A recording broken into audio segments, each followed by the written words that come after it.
Knee Jerk to beat down, or to Big Red. Panic Spellbomb is one of those cards. On the other side of the table, we have Black Blue, and that is AJ. AJ's deck is Black Blue. Brian with Red. Now, interestingly, Brian Grimm's deck does contain 2 main deck Slag Storms, and that appears to be his only main deck card from Mirrodin Besieged. On the other side of the table, AJ has 3 copies of Go for the Throat in his deck. He also has 2 copies of Black Sun Zenith. Those are AJ's cards from the new set. AJ, in here, he has no copies of Ratchet Bomb in the main. He has 2 that he can bring in post-board, but he looks like he's pretty cold to those red decks.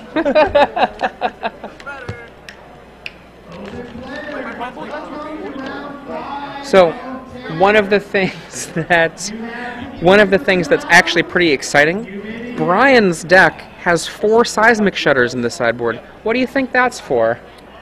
Ooh, that is exciting. He knew that there was going to be a few rebirths going on, and he's got Seismic Shutter for it. Now, Seismic Shutter isn't just useful there. There are other decks, you know, against your birds and your elves. That's a good card. I don't know if I even bring it in against the birds and the elves. What are the records that we have for these guys? Are they both undefeated?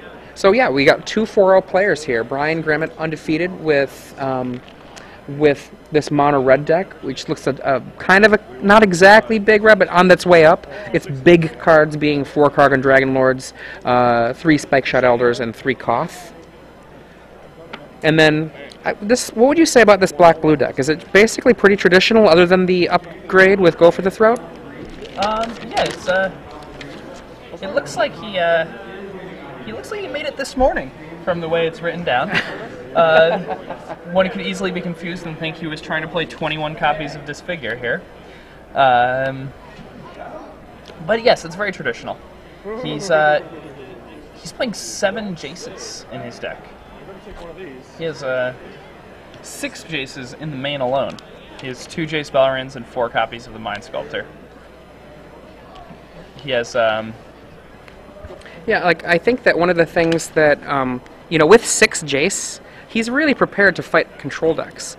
But as you were saying, where is his real concession to the effect that there is aggressive red, right? We've got the game starting right now. Looks as though we have AJ on the play here, and AJ is starting out with just 2 land versus a Smoldering Spires on the other side.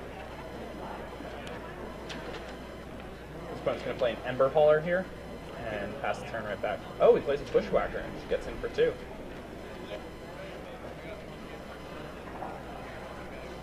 AJ might just disfigure here.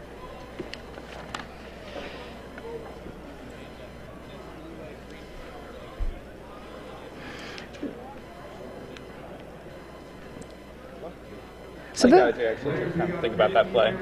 the thing that's, yeah, I mean, there's the real question, you know, can you afford that little smidge of damage? The answer is not necessarily. For this $25, you get 6 packs, 3 Besieged, and 3 Scars. Cook the deck and battle out for 4 rounds.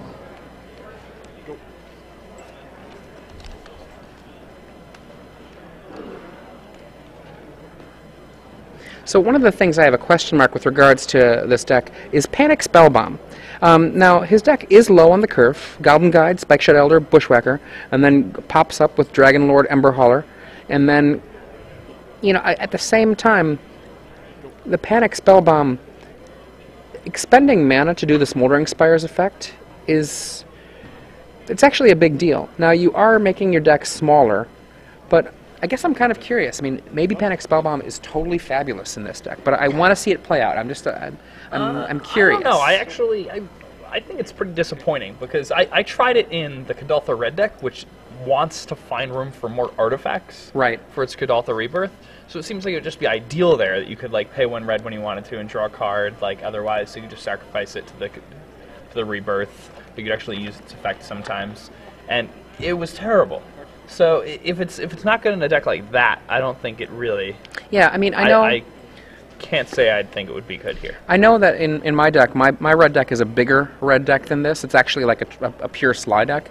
I don't have room for it, and I can't imagine finding room for it. And this deck is smaller on the curve, so it might have more utility, but like you're saying that the deck that's even smallest on the curve that might actually want the artifact isn't getting much use out of it. So, I mean, that's actually a really bold statement.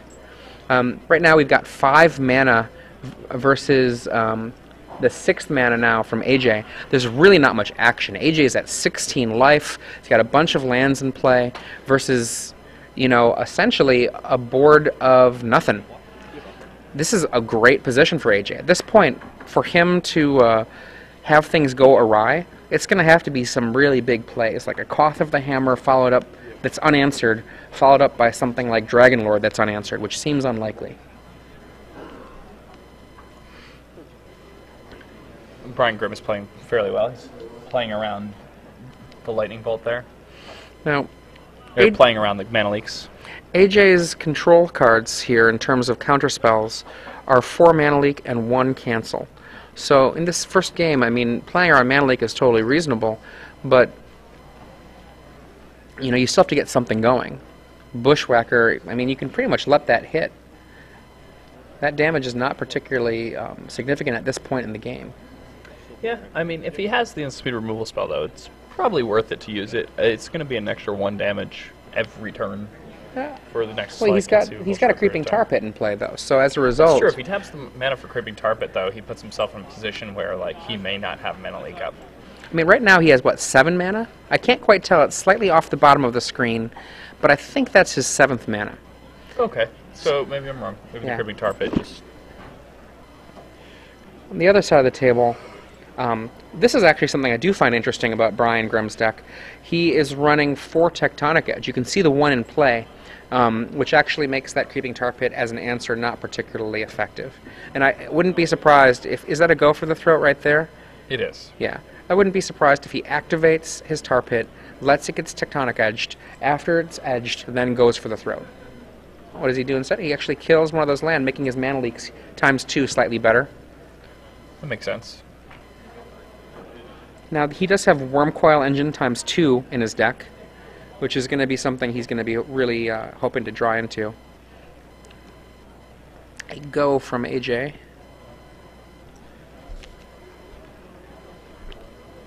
Okay, so I see a Burst Lightning, I see a Koth, and what is that last card? Dragon Lord. Okay. It's a really solid hand. It is a really solid hand. So he's trying to basically get some mana tapped down from AJ's side. Yeah, he's just trying to, you know, see what kind of pressure he can put on. Now, like for example, if he gets that card, you know, if that card sets up a go for the throat, which it doesn't here, then that means his Dragon Lord is more likely to be safe. He can cast the Dragon Lord into a mana leak. I'm guessing it's going to probably just eat a go for the throat. Makes sense. Okay, right there. I think you should just level it for 1, but you know, a land for AJ. I level it twice. But I'm crazy. I would leave the 1 red open just for the ability to activate that Tectonic Edge. Yeah, put it on my next turn. 1, 2, 3, 4 mana, is that? Maybe is that a Jace? I mean, if I don't have that red on my turn, then I might be wasting it. Black Sun's Zenith for 2, leaving 2 mana leaks open. Black Sun Zenith. Very good card. Yeah, he's now at the 8 mana mark. His hand is, unless I miss seeing it, mana leak, mana leak. I think there's a go for the throat in his hand. I might be wrong on that. Or is it just 2 mana leaks? My bad, my bad. That what I thought was a go for the throat was a Black Sun's Zenith. And here goes a kill on probably one of those open lands. So he can only be mana leaked once. He's going to drop the Koth probably and have it mana leaked. Seems to be a reasonable course of action for both players. And 1, and here's my retort.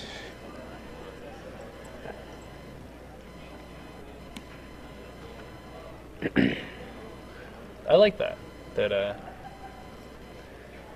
HA looked at the card before he just flipped up the Mana Leak. He didn't want to say to his opponent, look, I have 2 of it. Yeah. You know? Yeah. Small little thing, little detail. That looks like a Zenith to me. Am I wrong? Spreading Seas. Spreading Seas. The foil there on the Spreading Seas makes it harder to tell. Ah. So Brian is of the school, set that mountain aside, and the Spreading Seas is going to be my land. That's fine. I'm fine. You know, that's fine. I would find that more confusing, but you know, that's okay. I usually just leave it on there. Yeah, me too. Me too. That's exactly what I do. So we've got 4 mountains and then an island on Brian's side. AJ is at 9 life, so his burst bolt does represent knocking him down to 2 life. And here is Jace. My first activation of Jace is, you know, that's always the hardest call. You know, do you go for the Brainstorm? Do you go for the... Go for a Fate Seal and protect Yeah. him from a Bolt. Yeah. I mean, at this point, he's happy to have something aimed at his Jace instead of his face. Right. So, See, I struggle with some of the new card art. So that black card that he has in his hand right now, Go for the that throat. is that a go for the throat? yes. Okay.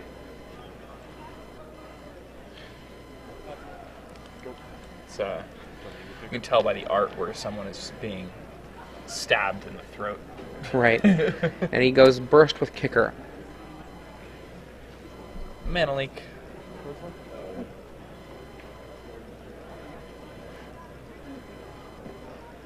Now, kind of the question here with that burst with kicker, is he going for the kill, or is he trying to bait out a mana leak to get the path out later? I mean, he knows there's mana leaks in his opponent's deck, so what is he going for there? Like the safer call, if he wants just to get rid of the Jace, is just to bolt, and then a mana leak won't stop it. Well, I don't think he's bursting the Jace, is he? But I'm saying, like, that's so he's Yeah. probably He's going for face. he's probably going for the kill.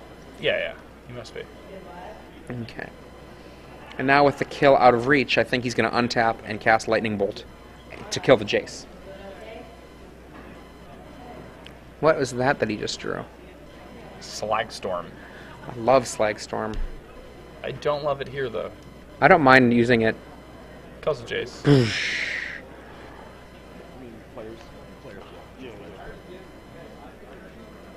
Get the Jace. Get the Jace. Oof. Alright, he went for the face. Okay. Down to 3. Down to 3. You know, He's only... If you look at his deck, he does not have very many ways to finish that last 3 off. he has 3 cards in his deck. And only 2 of them are Mana Leak. Yeah, that last bolt... actually, even I would say the Slagstorm itself, just the Slagstorm should have just wiped away that Jace. Once that burst was countered, you've got to change your plan.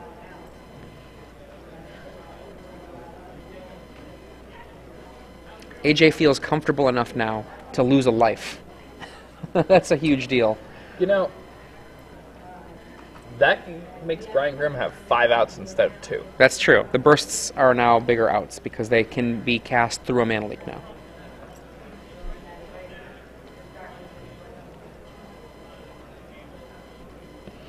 Yeah, that's... Let's see how this ends up playing out. I mean, the next turn is actually a really critical turn. And there's another Creeping Tar Pit. Brainstorm. Really want to say Deprive or something of that out. Yeah, he's only got a cancel. I don't think he... Yeah, he does not have a Deprive in his main deck. And it looks like there was just, what, land, and... oh, there is 1 Deprive. Wow, thank you. I didn't catch that. It's okay. So he's got the Deprive cancel split. I like the Deprive cancel split.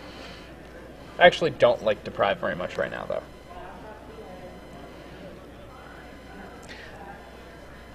One of the things I really like about that kind of split is that it sometimes can communicate to an opponent misinformation about the nature of your deck. You can potentially have them feel as though you have more counterspells than you do. Yeah. I like that a lot. I've played Condescend as one of many times. Okay. So, Here comes a tar pit, perhaps? He's getting it for free. Yep. AJ has to make this game end as quickly as he can, just so that his opponent doesn't draw enough to push through the one mana leak in his hand. Let's see what we get right here. Tectonic Edge. Play it and pass. Yep. And now try to put pressure on me. So if you are interested, come on up and talk to me. Who's the beatdown? You are going to be taking And brainstorm again. registration for about 10 minutes. And that's a creeping tar pit there at the closest to AJ, I believe. It's time to end your day in the main event and want to get into this sealed event. He'll just have a little bit shorter. I almost wonder if, since there's no shufflers going on, if he doesn't put some cards back that he can fate seal himself with on the next turn.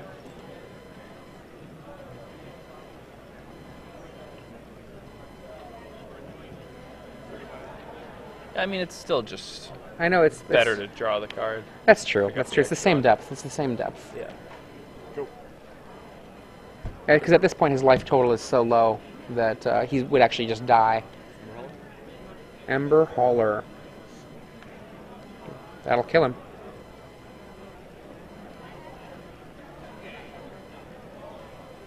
All right, he's got the Wormcoil engine in play. It doesn't kill him. Yeah, he's at 2. He's at 2 because the he's spreading seas is a land, right? yeah. And he activated that sack land, you know, in order to go from 3 to 2, which increased the outs for his opponent by a good number of cards. Yeah. Brian Grimm takes the first game. And that game looked really good for AJ. Mm-hmm, I agree. And the red deck just took it. And where did that damage come from, largely? The Bushwhacker that he put out earlier actually had come in for quite a bit of damage. You know, it's Like 4. 4, yeah. I mean, but that's significant in this. And then he did another Bushwhacker. Yeah. Was it the second Bushwhacker they did for a couple more damage? Oh, well, the first Bushwhacker he played was disfigured immediately. Okay, right. Then, yeah, where did the damage come from? It was like, There was very gradual. He, Slagstorm for 3, Lightning Bolt for 3, put Lightning Bolt Ember in Hauler 3. for 2 at the end. That's 8 damage. And Well, his opponent was at 14. Then he bolted him down to 4. Then he bolted him down to 11. Then he attacked with Bushwhacker a few times. Then he right, Slagstorm. so 2 bolts. Down. AJ did have a mana leak, The but mana leak his would opponent not had save 4 him. mana. He had 4 mana back. Yeah, the Spreading Seas was sneaky. Remember, it was actually representing a real island. Now, we have a small child coming to give AJ some advice. Yeah, he's actually property of the ESPN network. Right. Yeah, Now, that's what his shirt said that. remember, though... I didn't know that slavery was still allowed. But Remember, no outside advice, AJ. Yeah. Brian, on the other hand, does not get the advice from the kid who apparently is playing favorites. Yes. Perhaps he's actually an agent of Brian's. Perhaps Brian works for the ESPN network, and he just decided to bring his slave boy in, and have him like scout what's in AJ's hand.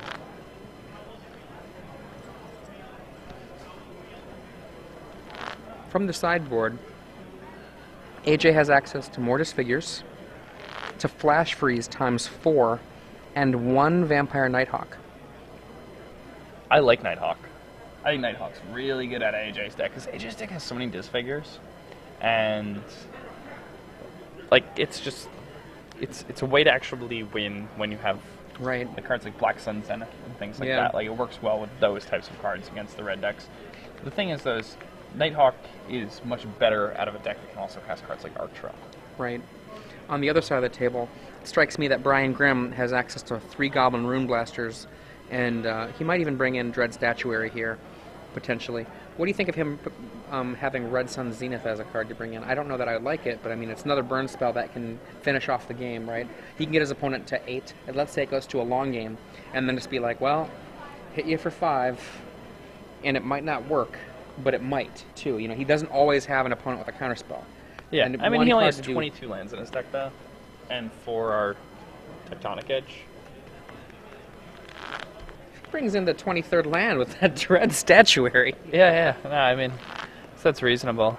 One thing that weirds me out, though, is the Tectonic Edges and only 22 lands are very very anti-combo with the Kargan Dragonlords. And, you It's know, an interesting choice. I think maybe he might be leaning on his Panic Spellbombs as, you know, extra land. And that's a way to go about doing it. I do like one thing about with regards to his land. His 2 Smoldering Spire, 3 Teetering Peaks. That strikes me, in my own testing in Standard with this kind of deck, 3 Teetering Peaks is, I think, the right number currently. And that makes his Mark of Mutinies versus a Primeval Titan really able to do both jobs that you'd want them to do. Potentially just clear things out of the way, or potentially have a double peaks. Having 4 peaks, once you start getting to a certain threshold of untapped lands, you can only go down to so much. I personally like about 16 untapped lands. Maybe, actually, let me restate that. 16 as a minimum. He's got 17, which is good. So he's playing his 2 and 3 split, I think, specifically because of his Marks of Mutiny in the board. That seems to make sense. The sideboard of his looks pretty interesting, though. I feel like the Dread Statuary and Red Sun Zenith could be well placed as more copies of Arctrell and perhaps a Forked Hold. Yeah, I mean, like, one thing I do like about Red Sun Zenith, even though I'm not a particularly big fan of it, is if you expect to have a protracted game out against a certain kind of deck, where you're just going to be like, out of here, out of here, out of here, and it's not going to be something you can count on. You don't have any card draw in this deck other than Panic Spellbomb, but it is a way that its recycling ability can come into the game. Now, the cards I don't particularly like from his main deck for this matchup, I think Spike Shot Elder might be bad, but I mean, Slag Storm is probably too inefficient, but maybe he keeps it. I mean, I imagine what's going on here is his sideboard numbers are a little odd. Like, he has 2s and things in his main deck where he wants to bring in cards that he has like 3 copies of that have similar casting costs. So I feel like what he's probably going to be doing here is he's going to take out a Spark Mages. He's probably going to take out Spike Shot Elder. Yep. And he's probably going to take out Slag Storm. So he has 7 cards to bring in. And with... Oh, we're underway. He leads off with a Goblin Guide and gets in there for 2. That's pretty scary, no matter what deck you are. Your opponent leads with the Goblin Guide. Okay, so AJ Spreading Seas, perhaps? No, he's Ratchet got a Ratchet Bomb. Bomb. It's a pretty good one. Now, there's the Panic Spell Bomb. Is there another land? There it is, Smoldering Spire. Which basically means he's got no play other than that Goblin Guide coming in. Players, if you signed up And for it the launch provides party him with a land. sponsored by Graham Crackers, Judge Zim is down by the Chandra at the front of the room. Your seating It's one of the things, you know, if he's relying on Panic Spellbomb as a means to get towards mana, it really is an inefficient way to go about doing it. All of your product in the other one. Yeah. So please, I prefer playing more Teetering check your Peaks. seating. Yes, I agree. Or more Smoldering Spires, you know, since he's only running the 2. And those extra mountains, or extra red sources, are actually quite valuable when you're talking about a deck running Spike Shot Elder and Kargan Dragonlord. Korean Druglord. Yes. You care about that? Yeah. I was he draws the Singleton Vampire Nighthawk. Pretty good draw step. There's only 1 Nighthawk in the board, but there it is. If you are interested in this event, come on up to see Megan. I'm not sure what Brian has in his hand here. That Nighthawk can't block. I'm going to draw a card, and you're going to blow the Ratchet Bomb after I attack. It's still a perfectly reasonable $10 entry fee. There's a land. Wins will get you $50 in store credit over at the StarCityGames.com dealer booth. 3 wins will get you 6 packs.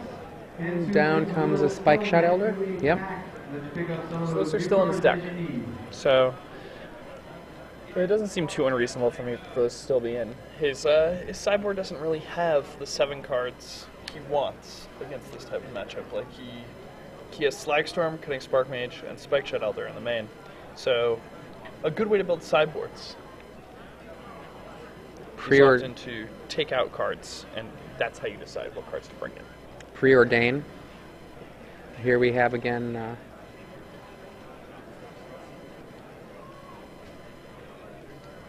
Espen. so AJ's advice, standing in the wings. Okay, here comes the Vampire Nighthawk, which connects, which is devastating. Absolutely devastating. Just devastating. 10%. And Teetering Peaks would be an incredible moment here for Brian Grimm. Teetering Peaks would be the draw. Ben Hayes just came by. He is now 5-0. Now, it might be worth noting that, you know, he's done with his match already. And, Yeah. you know, like, that's a great way to spend your day. Finish your match 10 minutes in, do it all day, rest for 50 minutes, socialize, Fun. feel good about yourself. Okay, so I'm confused here. It looks like he cast Burst Lightning, which was Flash Freeze. There it is. Couldn't quite see what that blue card was, whether it was a Mana Leak or a Flash Freeze.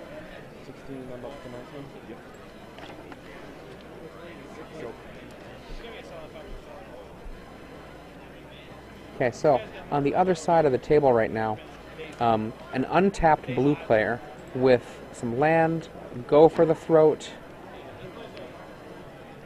and it looks like it may be a creeping tar pit. It's hard to quite make that out. On the other side, we have right there Ember Hauler and Spike Shot Elder. On the next turn, that Ember Hauler with the Spike Shot Elder, they can combine forces to take out that Nighthawk. If it resolves. Flash Freeze number 2 from AJ. And Goblin Guide joins the fun. The Wretch Bomb would be pretty nice from AJ here. AJ really doesn't need it, though. This Nighthawk is doing very good work. And there's a Tectonic Edge before the 3 damage comes in, knocking him down to a pretty hefty life total still. Launch party. Seatings for deck construction have been posted on the Chandra at the Okay. by the door. 16, I believe that's a Worm Coil engine. Once again, seatings This for game deck looks like it's all construction but have wrapped been up at this posted point. on the Chandra. I mean, I think it's possible that it might not happen that way. I mean, if, for example, Brian goes Rune Blaster and then uses that Tectonic Edge after that, he could maybe keep AJ from getting there and then suck up a little bit more Vampire Nighthawk and take it out with something. But I think right now that the weight is definitely in AJ's corner.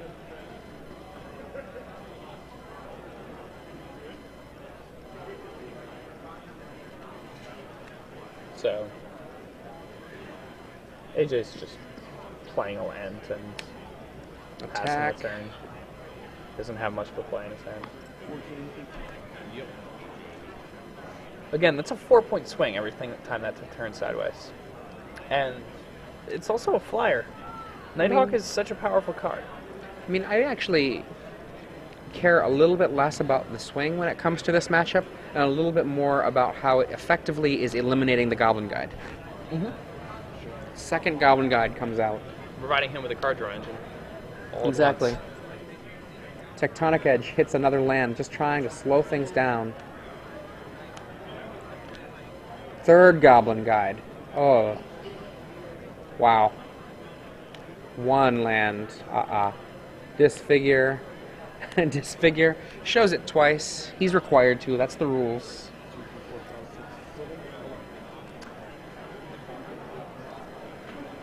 Okay, so the Nighthawk is going to suddenly have to play defense. I mean, he has a Disfigure in hand. Well, that's still 7 power coming in with the ability to poke for an 8th damage. He can't. So it's He 5 can't and attack. 6. And then it would put him at 7. It's 8 damage That's versus 12, 3 yeah. damage, you know, or 8 damage versus 4 damage. Well, no. It's not 8 damage. Okay, so 6 damage versus 4. Versus 2. 2. Yes. In his hand, in come the Goblin Guides. Shows, what is that, a grasp?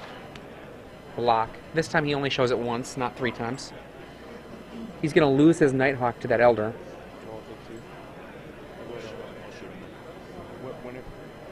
When resolving damage, we should first. Is he not going to activate the Elder? I think they're waiting for the damage to resolve. Okay. And then here comes the Elder. That would be good if he waited for damage to resolve. Finishes off the Nighthawk. Oh, look at that. He's thinking last known information. He still has 2 damage on you. He's not doing 1. Yep, that's correct. He's thinking that's what he's thinking right here, though, right? He's thinking, no, it knows what it was, but that's not how it works.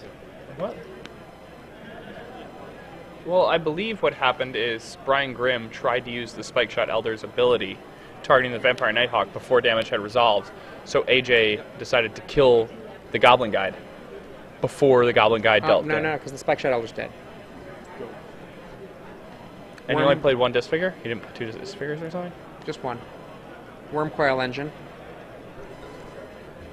Yeah. Right now he's in a world of hurt. He's got a Panic Spellbomb so he can get through.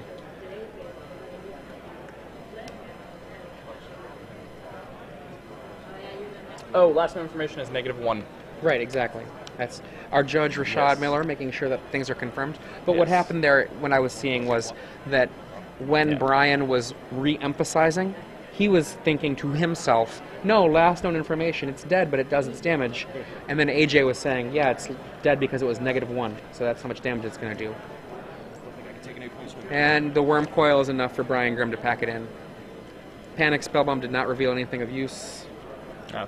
Had that 1 black been a ghastly demise, it would have finished off the Nighthawk.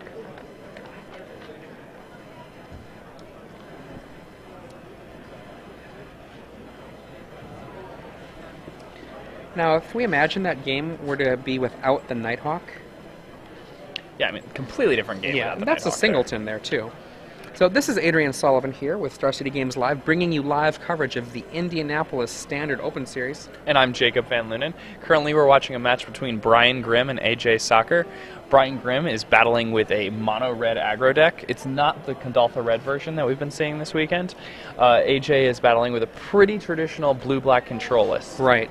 I mean, essentially what this deck looks like is it looks like a deck that's been updated to include Go for the Throat, but otherwise is basically, and Black Sun's Zenith main deck, but basically is the same style of black-blue that we've seen in a traditional sense for a while.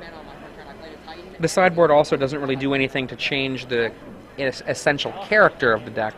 It's just a straight update with some better card improvements, perhaps. And then, yeah, so I mean, I double tighten on turn 4 of the first game, and then the third game I overwrite into. Now, as they're looking through right now any potential other sideboarding choices, it does look like they both shifted things around a little bit. And this is actually pretty common for the red player, because oftentimes for a red player, there's a very different character that your deck has if you're on the play or if you're on the draw. And here, Brian is going to be on the draw. So I'm not sure what he might have switched out on the draw that's better. Well, Brian's on the play this game. Oh, pardon me. That's what I meant to say. Yeah, now that he's on the play, my bad. Apologies. Yeah, that's okay. But now that he's back on the play, perhaps things like Rune Blaster might not have been there before, but maybe now they're in there. Yeah, I mean, I actually like the tech edges. The tech edge seems good. It seems odd that he chose the Dragonlord route alongside the tech edge route. Yeah, I mean, And I would have... think in many ways it speaks volumes to like just how good Kargan Dragonlord is. Yeah, Kargan Dragonlord's a monster. Now, also, if we look at this, he does not have any fetch lands, which is kind of unusual for this style of red deck, which often wants to kind of play a game with its mana, having enough to do its work, but then not having so much it floods in a later game. He doesn't have any way to really influence the stat, though. He has no Searing Blaze. He has no Plated Geopede. So it would have just been mana manipulation rather than landfall triggers. Yeah, and it's actually just like life loss also. Like, and yeah, the life loss, red is it matters. certainly a mirror match that you're going to see in this tournament. So. Now, what I'm kind of curious about is what the shift was, because Brian definitely shifted his sideboarding up for Game 3, and you know, that's very common for red decks, but I'm curious what his shift was. I mean, maybe, for example, maybe Koth, which I think is a great card. Maybe if he's on the draw, he thinks Koth isn't good enough, and maybe if he's on the play, he brings it back in. Personally, I mean, I wouldn't do that personally because I think Koth is a monster against black-blue, but, you know, he might have different opinions. Yeah, I mean, the thing is, his sideboard doesn't have a lot of action for this matchup, so I don't think he really has a choice about what he's taking out or bringing in for these matchups. Like, for this matchup, I Cunning think... Spark Mage is a weak card for this matchup. I think Spark Mage is very weak. I think he has the Spike Shot Elder still in the deck, but I think Slagstorm is also very weak. That's an easy 4 cards. Yeah, and... See, what I'm thinking about, though, is between games 2 and 3, the shift. That's what I'm curious about. Okay. Get his opening hand. Lots of land, it looks like. I think I saw a Statuary. I definitely see a Rune Blaster.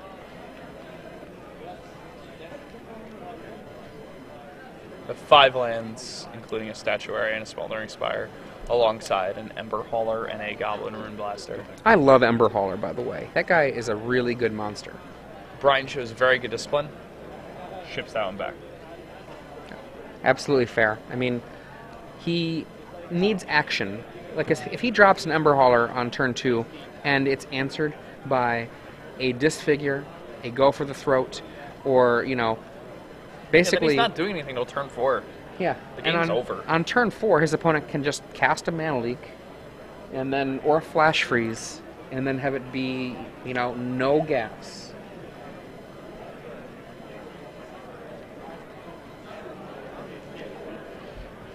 Both going down to 6 cards. I mean, if I were to make a prediction on this, I'm going to say that if Brian doesn't put down a Goblin Guide on turn 1, I predict AJ will win this game, just on averages.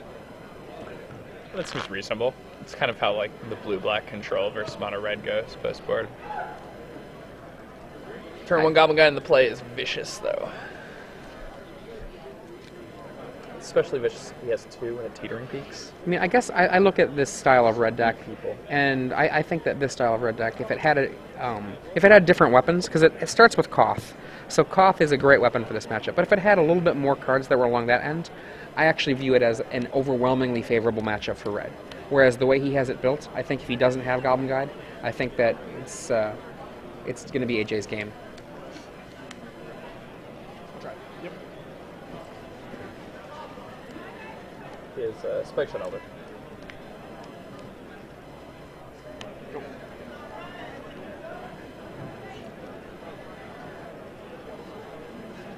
So, your Brian Grimm is playing a Teetering Peaks on the Spike Shot Elder. AJ Sacher has the Disfigure, so Brian Grimm instantly bins it. Brian uses the opportunity to play a Bushwhacker. He's just playing as a 1/1, not getting the extra ability off of it. That doesn't seem too unreasonable to me. He just really wants to punch through as much damage as is possible. He has a double Bushwhacker draw, so he kind of just needs to press at it.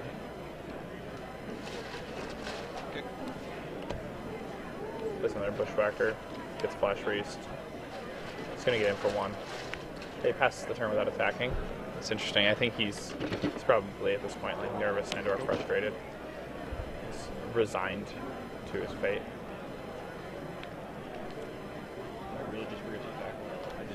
You know, I think that just in general, I mean, what his opponent now is at 17, is that correct? Maybe at 16, I can't quite tell if that was a sack land earlier. Should be 18. I'm going to get you to 1, just for that. But it looks like he has a Koth and 2 burn spells in his hand.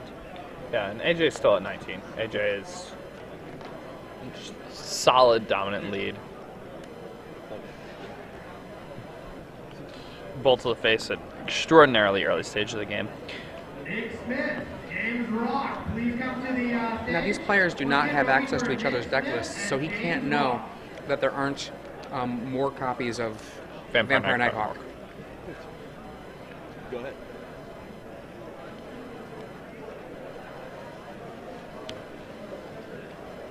AJ getting his 4th land, passes. Bushwhacker there, putting on a very slow clock. It needs some help to make things happen here. We do remember, though, the slow clock in the first game still got him there. There's his 4th land. Koth is active next turn.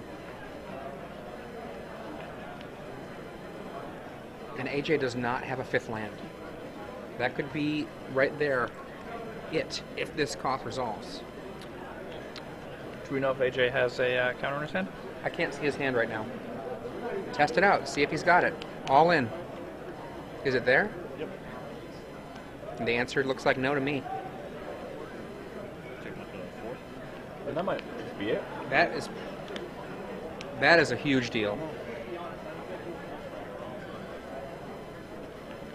I mean, it's going to be hard for AJ to deal with that. AJ is 9 now.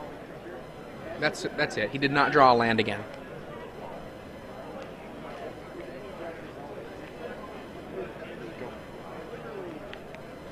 This is the power of Koth. If an opponent isn't prepared to attack it or doesn't have burn, once it's on the table, it's a monster. Oh, yeah, it wins the game. What? That's the land you just played. Yeah, I mean, it's the Oh, you said it though. Here's what happens, right? He laid that mountain. And then I've done this on Moto many times. And then he uses his Koth, targets the mountain he just laid with the Koth, tries to attack, and AJ's like, nope, no sir, that mountain has summoning sickness. And the guy's like, oh, come on, man, I want to try this other mountain. And AJ says, and I think in a competitive tournament that's not a Friday Night Magic, I think he's correct. He says, I'm sorry, that card has summoning sickness. That's the card you chose. Take backsies don't work here. I actually disagree. I would have totally let him do take backsies. When it came to... My opponents never let me do that stuff, but I always let them do it. Yeah. Hey.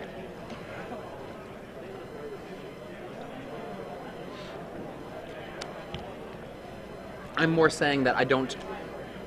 him doing that isn't unreasonable to me. Oh, yeah, no, it's not unreasonable. Like, I've seen people do that. I mean, I don't know that I would do it. I might do it, I might not. I'm not 100% sure what I would do there, honestly. But it's not unreasonable for him to be like, no, that's not the card. I mean, Koth just got there. So he had Rune Blasters in.